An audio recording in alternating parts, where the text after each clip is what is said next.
우리 인간들이 살기 위해서 꼭 필요한 세 가지, 우리 어릴 때부터 많이 배웠죠. 뭐가 필요하죠? 의식주, 또 의복, 또 음식, 그리고 집. 이것이 인간 생존을 위해서 가장 필요한 세 가지 요소로 오래전부터 꼽혀왔습니다. 그런데 오늘날에는 이 세 가지 웬만한 건 다 있어요. 이것만 가지고는 살 수가 없다. 우리 인간의 실존을 위해서 꼭 필요한 것이 무엇인가? 여기에 대해서 많은 사람들이 이야기를 했습니다. 그 중에 빅터 프랭클이라고 하는 분이 계십니다. 이분은 정신과 의사인데요, 유대인입니다. 나치의 포로 수용소에서 극한 죽음의 밑바닥까지 경험했던 분입니다. 이분이 죽음의 수용소에서라고 하는 책에서 우리 인간에게 필요한 두 가지가, 절대적으로 필요한 두 가지가 있다. 첫째로는 안전과 자유다. 아무리 나치가 탄압을 하고 죽이려고 위협을 해도 선택할 수 있는 자유, 그것만큼은 빼앗을 수 없다. 그래서 가장 우리 인간에게 필요한 것이 안전과 자유다라고 하는 말을 했습니다. 그리고 두 번째가 바로 사랑과 소속감을 얘기합니다. 아무리 어려운 상황 가운데도 사랑하는 사람이 있고, 그 사랑하는 사람이 나를 그리워하고 언젠간 다시 만날 것이다 라고 하는 이 기대와 소망이 자기를 끝까지 버티게 하고 살게 하였다라고 합니다. 오늘 본문 말씀은 다윗의 인생 가운데 가장 어렵고 힘든 시간에 대한 이야기입니다. 우리가 잘 알고 있는 다윗은 성군입니다. 이스라엘 왕입니다. 하나님의 마음에 합한 자라고 하는 별명이 붙을 정도로 하나님의 사랑을 많이 받은 사람이 맞습니다. 그런데 그의 이면에는 극심한 고통과 또 고난의 시간, 죽음 앞에서 너무너무 어려운 어둠이 짙게 깔린 그런 인생의 골짜기를 통과한 사람이라고 하는 것을 우리가 또 발견을 하게 됩니다.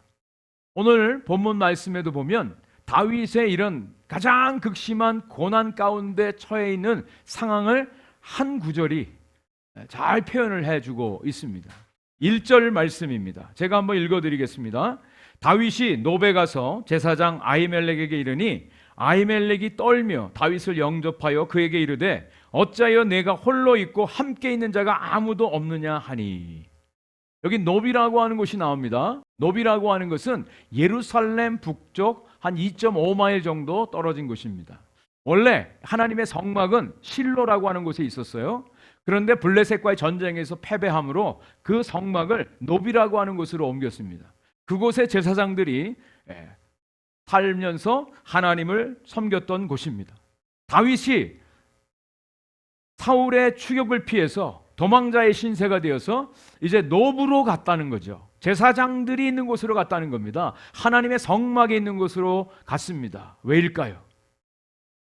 자신의 지금 상황, 환경과 형편, 그 모든 어려움 가운데 하나님께 묻기 위해서 그곳으로 간 것입니다.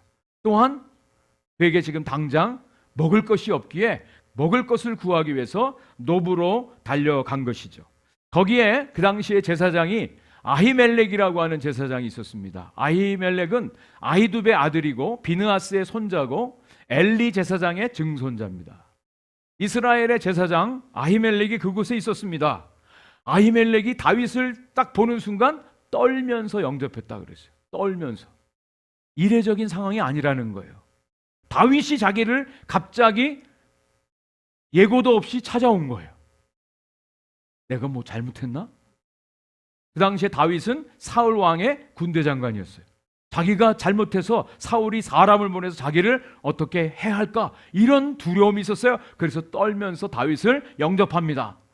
그리고 또 하나 이례적인 것이 있었어요. 다윗이 혼자 왔다는 거예요. 보통 다윗이 오면 군대 군인들을 이끌고 와야 되는데 다윗 혼자 찾아온 곳이 이상한 거예요. 그래서 아히멜렉이 왜 혼자 왔느냐? 당신의 군인들은 어디 있느냐라고 지금 묻고 있는 것이죠. 다윗에게는 지금 아무도 없어요. 혼자입니다. 우리 계속해서 지금 다윗에 대한 이야기를 말씀을 통해서 듣고 있지 않습니까? 지금 다윗은 혼자일 수밖에 없습니다. 왜요? 사울로부터 지금 쫓김을 당합니다. 살해 위협을 받습니다. 그리고 그래도 가장 최측근에서 다윗을 도왔던 요나단도 이제는 도와줄 수가 없어요. 지난주에 요나단과도 이제 작별을 고했습니다. 도망자 신세입니다. 정처 없이 도망갑니다. 그런데 더 큰일 난 것은 이제 먹을 게 없다는 거예요. 천하의 다윗이 지금 먹을 게 떨어졌어요. 그 광야에서 어디서 먹을 수 있겠습니까? 또 자기 자신을 보호해줄 변변한 무기 하나조차 없는 그런 상황 가운데 지금 아히멜렉을 찾아간 것입니다. 왜 혼자냐라고 하는 말에 다윗이 이렇게 대답해요. 2절 말씀입니다. 다윗이 제사장 아히멜렉에게 이르되 왕이 내게 이를 명령하고 이르시기를 내가 너를 보내는 것과 내게 명령한 일은 아무것도 사람에게 알리지 말라 하시기로 내가 나의 소년들을 이러이러한 곳으로 오라고 말하였나이다. 지금 뭡니까? 다윗은 내가 지금 사울 왕의 특수 임무를 띠고 지금 여기에 온 것입니다. 그래서 내 부하들은 일정한 어느 장소에 지금 대기시켜 놓은 상태입니다. 여러분 이게 참말입니까? 거짓말입니까? 거짓말이에요. 둘러댄 겁니다. 그죠? 지금 특수 사명을 띠고 온 게 아니에요. 사울에게 쫓겨서 지금 도망자 신세로 온 겁니다. 군인들이 있을 리가 없어요. 군인들도 없어요. 혼자입니다. 여러분 이런 경험 해보신 적 있습니까? 너무나 극한 상황이라 자기도 모르게 거짓말이 튀어나오는, 자기도 모르게 그 길밖에 없기 때문에 거짓말할 수밖에 없는 그런 상황에 놓이게 된 것이죠. 자, 여기서 우리는 다윗의 상황을 유추해 볼 수 있습니다. 지금 다윗은 사울에게 쫓기고 있는 신세입니다. 또 아무도 그를 도와줄 사람이 없고 혈혈단신입니다. 먹을 게 떨어졌습니다. 자기를 보호해줄 무기 하나도 없습니다. 절박한 상황입니다. 절박한 상황. 그런데 오늘 이런 다윗에 대해서 성경은 특별한 여행이라고 말하고 있습니다. 이해가 되십니까? 특별한 여행이래요. 우리 이민자들로 살아갈 때 그런 얘기 하죠. 눈물에 젖은 빵을 다 먹어본 과거의 옛날 이야기들을 하면 아마 밤새도록 해도 다 할 수 없을 것입니다. 초창기 이민 와서 또 유학생으로 와서 어려운 시절 이야기하면 아마 누가 고생을 많이 했나, 네? 그런 얘기하면 아주 끊이지 않고 얘기할 겁니다. 별의별 얘기를 다 겪었어요. 렌트비 낼 돈이 없어서 안절부절 못하고 열심히 새벽부터 저녁까지 일하고 피곤한 가운데 또 자녀들 때문에 왔지만 자녀들이 또 말 안 듣고 독석이고 그리고 마음을 닫고 떠나가는 그런 모습들도 있고 또 열심히 이제 살아서 돈을 좀 모아서 이제 조금 편하게 지낼만 하니까 몸에 병이 또 나고 이민자들의 삶이에요. 아마 여기 계신 분들이 다 이런 것들을 다 경험하실 거예요. 그런데 다윗에게도 이게 그냥 보통 여행이 아니라 특별 여행이라고 오늘 성경이 말씀하고 있어요. 그런 의미에서 하나님께서는 저와 여러분들 한 분 한 분에게 특별한 여행을 준비하고 계시다. 그 특별한 여행을 저와 여러분들이 지금 살아가고 있는 것입니다. 특별한 여행 가운데 하나님께서 다윗의 인생을 책임지시고 인도해 주시는 아름다운 모습이 오늘 성경의 내용입니다. 다윗만이 아니라 저와 여러분들 가운데 하나님 허락하신 특별 여행 가운데 하나님이 주신 은혜를 발견하는 오늘 이 시간이 되기를 주님의 이름으로 간절히 축원을 드립니다. 자, 그 특별한 은혜가 무엇인가? 첫 번째, 일반 떡이 아니라 거룩한 떡을 먹게 하시는 은혜가 있었습니다. 3절, 4절 말씀입니다. 같이 한번 읽어보겠습니다. 시작. 이제 당신의 수중에 무엇이 있나이까? 떡 5덩이나 무엇이나 있는 대로 내 손에 주소서 하니. 4절. 제사장이 다윗에게 대답하여 이르되 보통 떡은 내 수중에 없으나 거룩한 떡은 있나니 그 소년들이 여자를 가까이만 하지 아니하였으면 주리라 하는지라. 다윗이 지금 아히멜렉 제사장에게 나에게 떡을 좀 주십시오. 먹을 것 주십시오. 딱 다섯 개가 기본이에요. 아무거나 있는 대로 주십시오. 그게 지금 더운 떡이든 식은 떡이든 곰팡이 난 떡이든 그냥 먹을 수 있는 것이면 저에게 주십시오. 지금 부탁하는 거예요. 그런데 아히멜렉 제사장에게는 일반 떡은 없대요. 집에서 먹는 떡은 없대요. 무슨 떡만 있어요? 거룩한 떡이 있다고 그렇게 말하고 있는 거예요. 여러분 어떠세요? 이민 와서 쌀이 떨어져 본 적 있으십니까? 저희는 있어요. 유학생으로 와서 어느 날 쌀이 떨어져서 먹을 게 없다는 거예요. 그 경험을 했습니다. 아찔하더라고요. 그 가정의 가장으로서. 또 한국에서도 여러분 혹시 차비가 없어서 먼 길을 걸어서 학교를 가보신 경험이 있으신 않으신지? 또 너무나 급한데 돈이 없어서 체면을 무릅쓰고 가서 돈을 빌린 그런 경험은 없으신지? 지금 다윗이 상황이 그래요. 아무런 먹을 수 있는 것이라면 괜찮습니다. 그 떡을 좀 주십시오. 지금 제사장에게 부탁을 하는 거예요. 그런데 놀라운 반전이 있습니다. 일반 떡은 없대요. 일반 떡은 없대. 집에서 만든 떡은 없다는 거예요. 그런데 거룩한 떡이 있다고 말씀하십니다. 여러분, 이 거룩한 떡이라고 하는 것은 하나님의 성막에 하나님께 제사 드리기 위해서 매 안식일마다 12개의 떡을 진설병의 떡을 떡상에다가 차려놓는 그 떡을 말합니다. 매 안식일마다 이것을 바꾸는 거예요. 12개의 떡. 그런데 이 떡은 누구만 먹을 수 있습니까? 제사장들만 먹을 수 있는 떡이라는 거예요. 아무나 먹을 수가 없어요.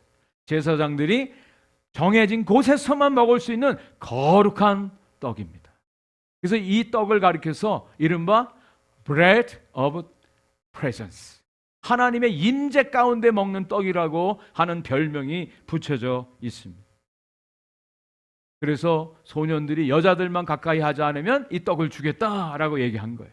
근데 실제적으로는 소년들이 없는 상태입니다. 그죠? 당시에 전쟁에 나간다든지 하나님께 제사를 드리기 전에는 이 성적 관계를 하지 않는 성적 순결이 요구되어지는 것을 지금 아히멜렉이 이야기한 것이죠. 어쨌든 안식일에 새로운 떡을 드리고 일주일 지난 다 식은 곰팡이 난 그 떡을 주겠다고 지금 말하고 있는 것입니다. 일반 떡은 없어요. 다윗은 원래 일반 떡을 구했잖아요. 먹을 수만 있는 떡이면 괜찮습니다. 그 떡을 구했잖아요. 그런데 하나님은 무슨 떡을 주셨다고요? 거룩한 떡을 예비해서 주셨다고. 정말 여러분들은 우리가 살아가는데 일반 떡이 필요해요. 양식이 필요해요. 그래야 먹고 살죠. 그래서 주님께서는 주기도문에서 일용할 양식을 위해서 기도하라고까지 말씀하셨어요. 그런데 하나님이 원하시는 것은 그저 일용할 양식만 가지고 살 수 없음을 저와 여러분들에게 말씀해 주시죠. 일반 떡도 필요해요. 그러나 그 떡만 가지고는 살 수 없는 것이 바로 저와 여러분들의 인생이에요. 그래서 주님께서 분명히 말씀하십니다. 예수님이 사단에게 시험을 받으시면서 주님이 이렇게 말씀하시죠. 마태복음 4장 4절, 사람이 떡으로만 살 것이 아니요 하나님의 입으로부터 나오는 모든 말씀으로 살 것이라 라고 말씀해 주고 있습니다. 그저 저와 여러분들이 날마다 필요한 일용할 양식, 하나님 이거 주십시오, 이거 필요합니다, 이거 있어야 내가 삽니다. 우리는 그 떡을 구하지만 하나님께서는 저와 여러분들에게 그것만 가지고 살 수 없어, 너희들에게 필요한 것은 바로 하나님의 말씀이야 라고 말씀해 주시는 거예요. 이것을 깨닫고 하나님의 말씀을 받고 말씀을 듣고 말씀을 붙들고 살아가는 사람들은 이 세상의 어떤 환경과 어떤 상황 가운데서도 믿음으로 승리할 수 있는 하나님의 백성들인 줄 믿습니다. 이 떡을 구할 수 있기를 바랍니다. 하나님이 거룩한 떡을 우리에게 준비하셔서 허락해 주세요. 그리고 더 한 발짝 나가서 우리 주님께서 바로 떡이 되신다고 말씀해 주고 있습니다. 요한복음 6장 51절 말씀입니다. 우리 같이 한번 읽겠습니다. 시작. 나는 하늘에서 내려온 살아있는 떡이니 사람이 이 떡을 먹으면 영생하리라. 내가 줄 떡은 곧 세상의 생명을 위한 내 살이니라. 아멘. 오병이어의 기적 사건 이후에 사람들이 예수님을 임금 삼으려고 했을 때 예수님께서는 너희들에게 정말 필요한 것은 너희들이 오병이의 기적을 통해서 이 떡을 먹지만 이 떡을 먹는 사람들은 언젠간 또 죽어. 그러나 내가 바로 살아있는 떡이니 내 살을 먹는 자는 영원한 생명을 얻으리라라고 주님이 말씀하시는 거예요. 여러분, 이 생명의 떡 예수 그리스도의 살을 먹는 저와 여러분들의 은혜가 있기를 간절히 축복합니다. 이것이 생명이라고 말씀하십니다. 바로 예수 그리스도를 믿는 거예요. 예수 그리스도를 영접하는 거예요. 예수의 생명으로 사는 거예요. 예수 그리스도와 함께 사는 거예요. 예수 없이는 살 수 없습니다. 바로 예수 그리스도가 나의 생명의 떡입니다. 이것을 믿고 날마다 예수 그리스도를 먹고 예수 그리스도와 연합하여 살아가는 삶, 이것이 바로 영원한 생명이에요.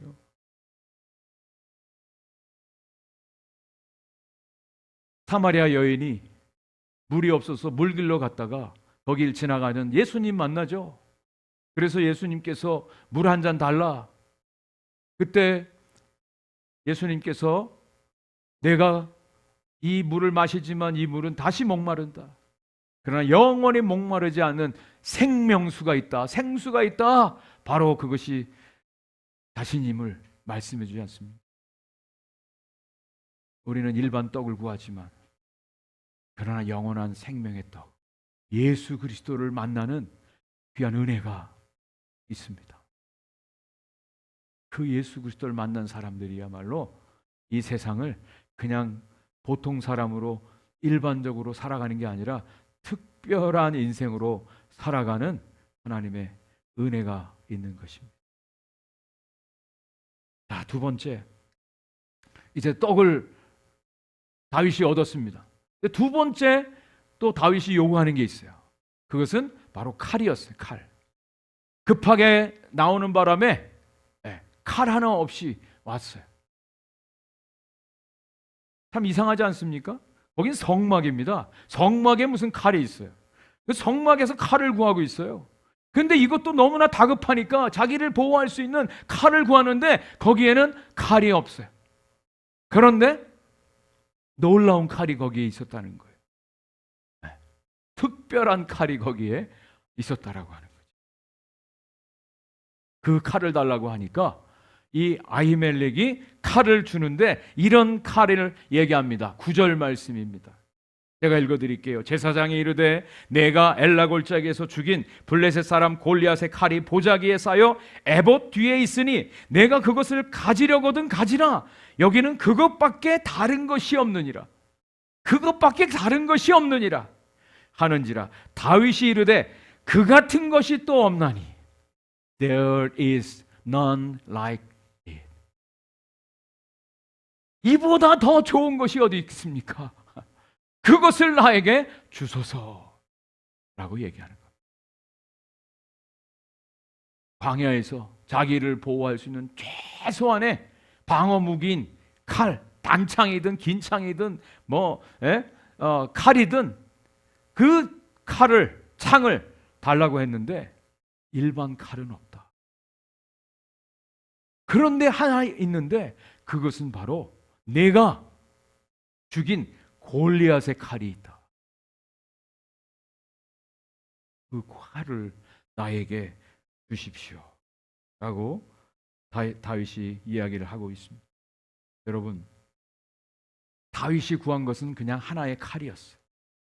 그런데 하나님이 준비하신 칼은 골리앗의 칼이었어요. 여러분, 골리앗과 다윗이 싸운 거 아시죠? 그 당시에는 다윗이 한 20살 정도, 뭐 17살, 한 20살, 아주 젊은 나이, 아예 어린 청년이에요. 그래서 물맷돌을 가지고 골리앗을 물리쳤습니다. 골리앗이 쓰러졌어요. 근데 달려가서 골리앗의 목을 베야 되는데 골리앗의 칼이 얼마나 무거운지 혼자 빼기 어려웠다 그랬어요. 근데 겨우 빼서 골리앗의 목을 쳤습니다. 근데 이제는 한 10년이 지났습니다. 30살 정도 됐어요. 이제는 거뜬히 그 칼을 가질 수 있는 그런 나이가 되었습니다. 자, 다윗은 그때 자신과 골리앗이 싸웠던 그 전쟁을 기억을 했을 것입니다. 어떻게 골리앗을 물리쳤는가? 너는 칼과 단창으로 나오지만 나는 만군의 여호와의 이름으로 나아가노라 외치면서 나가지 않았습니까? 너를 새들의 밥이 되게 할 것이다. 그로 말미암아 이스라엘에 하나님이 계심을 모든 땅으로 알게 할 것이다. 다윗이 외치며 나아갔습니다. 또 전쟁은 여호와께 속한 것이다. 구원은 여호와의 손에 있다라고 선포하며 나갔습니다. 이것을 다윗이 기억하는 거예요. 소원하게 된 거예요.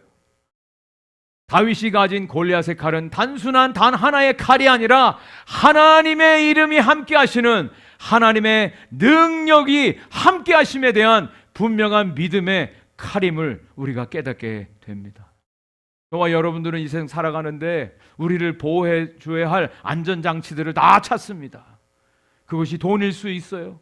그것이 어떤 관계일 수 있어요. 어떤 장치일 수 있어요. 여러 가지 자기를 보호할 수 있는 그런 보호 도구들, 장비들을 찾고 그것을 마련하려고 합니다. 그런데 하나님께서는 저와 여러분들에게 주시는 것이 있어요. 그것으로 너희들이 보호받는 것이 아니야. 하나님의 이름, 능력의 이름, 권능의 이름, 높으신 그 이름, 살아계신 하나님의 그 이름이 너희들의 칼이다 라고 하나님께서 말씀해 주십니다. 성경에서 한번 확인해 볼까요? 하나님이 우리의 칼이 되어 주신대요. 신명기 33장 29절 말씀입니다. 우리 같이 한번 읽겠습니다. 시작. 이스라엘이여 너는 행복한 사람이로다. 여호와의 구원을 너같이 얻은 백성이 누구냐? 그는 너를 돕는 방패시요 내 영광의 칼이시로다. 내 대적이 내게 복종하리니 내가 그들의 높은 곳을 밟으리로다. 할렐루야. 하나님이 영광의 칼이시다. 하나님이 우리의 칼이 되어 주신다. 우리를 진정으로 보호해 주실 것은 우리가 갖고 있는 어떤 재산이 아니, 우리의 어떤 포지션이 아니, 지위가 아니, 우리의 어떤 것이 아니라 하나님이 저와 여러분들의 진정한 보호자가 되어 주심을 하나님께서 우리에게 말씀해 주십니다. 하나님이 우리의 칼이 되어 주십니다. 일반 칼이 아니라 특별한 칼을 우리에게 주십니다. 야곱이 형 에서를 속이고 바단 아람에 가서 20년을 살다가 돌아오죠. 많은 것들을 얻고 돌아옵니다. 그런데 야곱에게는 두려움이 있었죠. 형 에서를 만나는 거예요. 형 에서가 아주 난폭한 사람인데 잘못 걸렸다가는 다 죽고 재산도 다 날릴 판이에요. 너무 두려웠어요.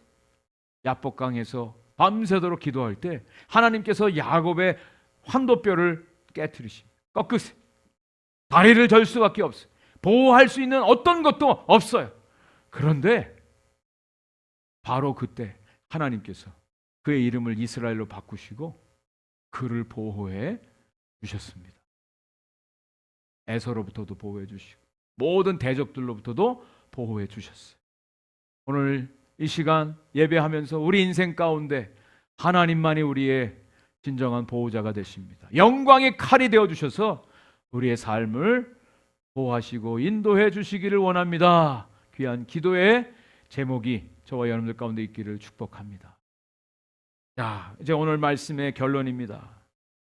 우리의 이 인생 여정, 다윗은 이 여행을 특별한 여행이라고 5절에 말하고 있어요.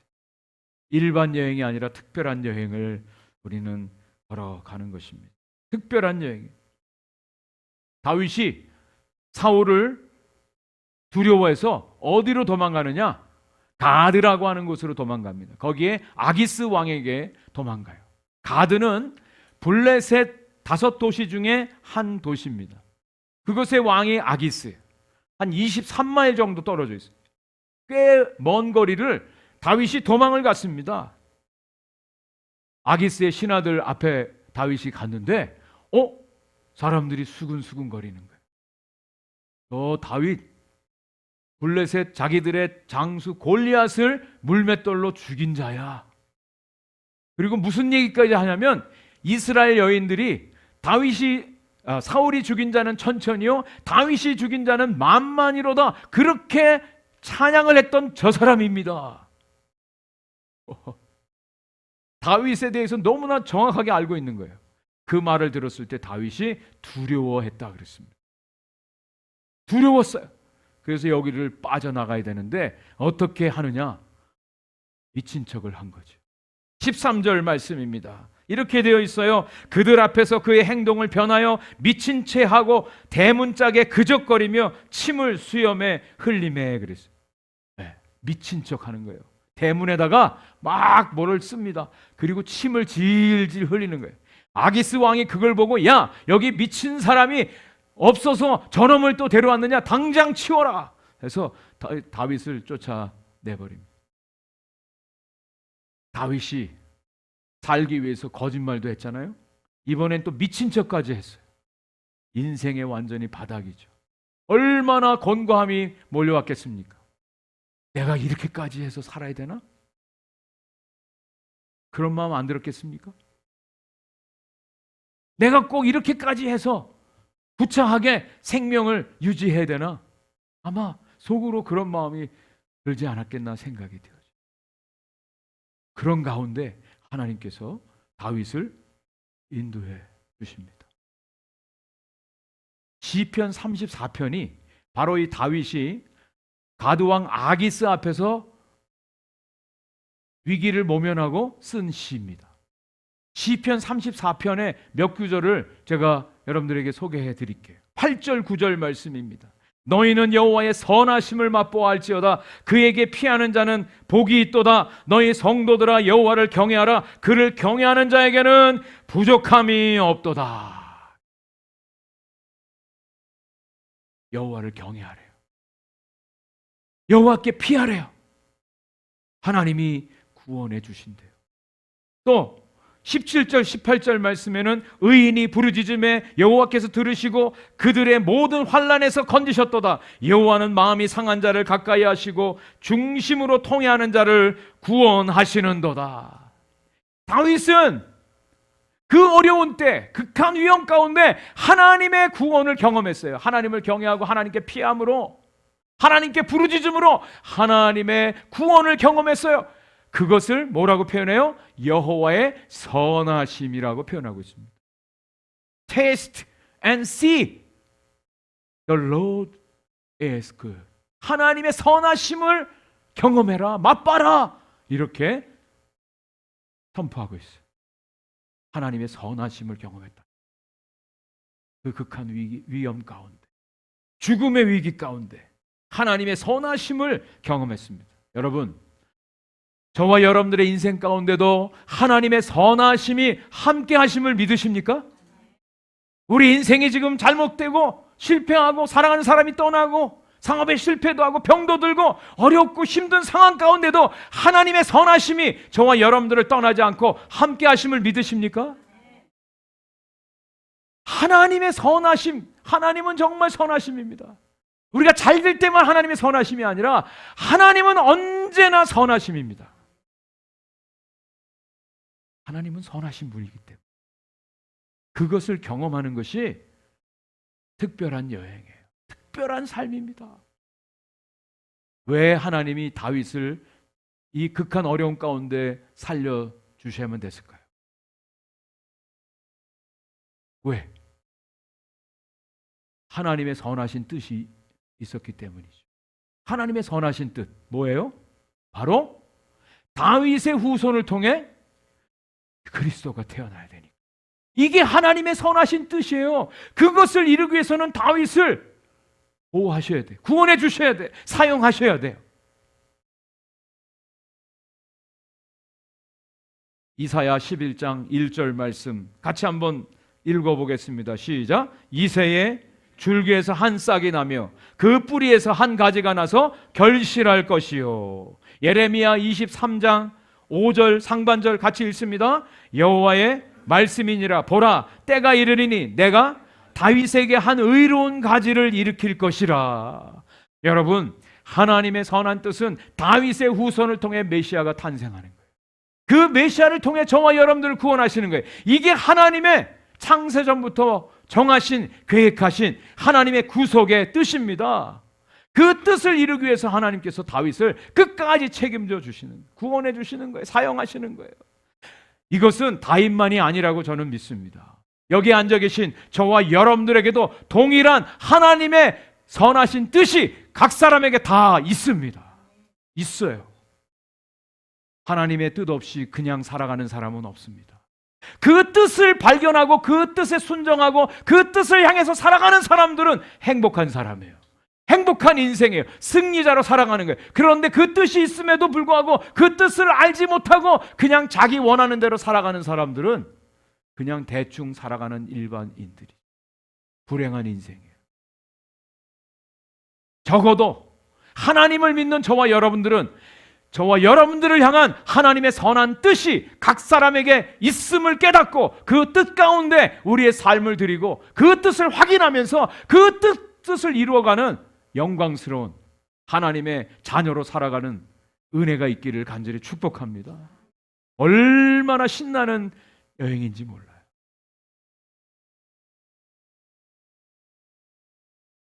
지난 일주일 동안 인도네시아에서 오신 한 장로님을 좀 섬기고 같이 교제를 나눴습니다.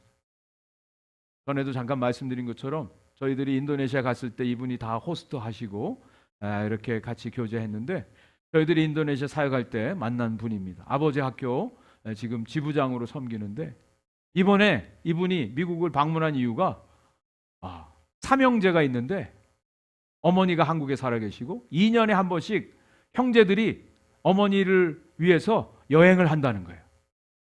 한 형제는 아르헨티나, 또 이분은 인도네시아, 동생은 시카고, 미국, 아르헨티나, 인도네시아. 근데 2년에 한 번씩 꼭 이렇게 같이 여행을 한다는 거예요. 그런데 여행 스케줄을 보여주는데 얼마나 꼼꼼하고 자세하게 아주 디테일하게 그 스케줄을 다 짰더라고요. 야, 특별한 여행을 이렇게 준비하는구나. 그런데 이분은 17년 전에 40대 초반에 사랑하는 아내를 암으로 먼저 떠나보냈어요. 그때 너무너무 고생을 많이 했어요. 이 사진은 자기 아내가 세상 떠나고 아내가 집에서 키웠던 저 란을 지금 인도네시아 회사 큰 공장을 지금 경영하는데 그 앞에다가 저렇게 놓고 맨날 들어가며 나오며 그걸 보는 거예요. 얼마나 이 두 사람이 사랑했는지 저는 그 돌아가신 그 아내도 잘 아는데요. 이분이 그 아내를 먼저 떠나보내고 젊은 그 나이에 떠나보내고 인생의 나락에 떨어졌을 때는 거예요. 인생 다 포기하고 내가 살아서 뭐하나, 사랑하는 아내도 지키질 못했는데 아버지 학교 한다고 다른 데 가서 섬기는데 정작 자기 아내의 병은 지키질 못했다는 그 자책감에 완전히 폐인이 된다시피 해서 생활을 했어요. 근데 하나님께서 그 5년 가운데 하나님이 특별한 은혜를 이분에게 주셨어요. 사람을 통해서 위로하게 하시고 말씀을 깨닫게 하시고 하나님이 다시 회복하게 하셨어요. 그래서 다시 일어나서 자신의 남은 생애를 하나님을 위해서 드리겠노라고 하고 지금도 그 인도네시아에서 열심히 생활을 하는데요. 참 그분과 이렇게 교제하면서 장로님의 인생 가운데 하나님의 특별하심이 있었습니다. 그 어려운 가운데 이 장로님의 인생을 이렇게 회복시키시고 또 지금 이렇게 아름답게 사용하시는 그런 특별한 은혜가 있습니다. 그거를 같이 나눠 드렸어요. 또 여러분들의 삶 속에 어렵고 힘든 시간도 있습니다. 다윗처럼 이런 극한 고난의 골짜기를 걸어갈 수도 있습니다. 그런데 하나님은 결코 우리를 잊지 않으세요. 그냥 대충 알아서 살라고 하지 않으세요. 그냥 일반적으로 그냥 사는 인생으로 살지 않게 하나님이 하십니다. 그래서 일반 떡이 아닌 거룩한 떡을 먹게 하시고요. 일반 칼이 아닌 특별한 칼을 하나님이 칼이 되어주셔서 보호해 주시고 그냥 대충 사는 인생이 아니라 특별한 여행을 행하는 하나님의 택함받은 하나님의 사람들로 살게 하십니다. 이 놀라운 은혜의 계획을 아시고 하나님의 선하심을 날마다 경험할 수 있기를 주의 이름으로 간절히 축원을 드립니다.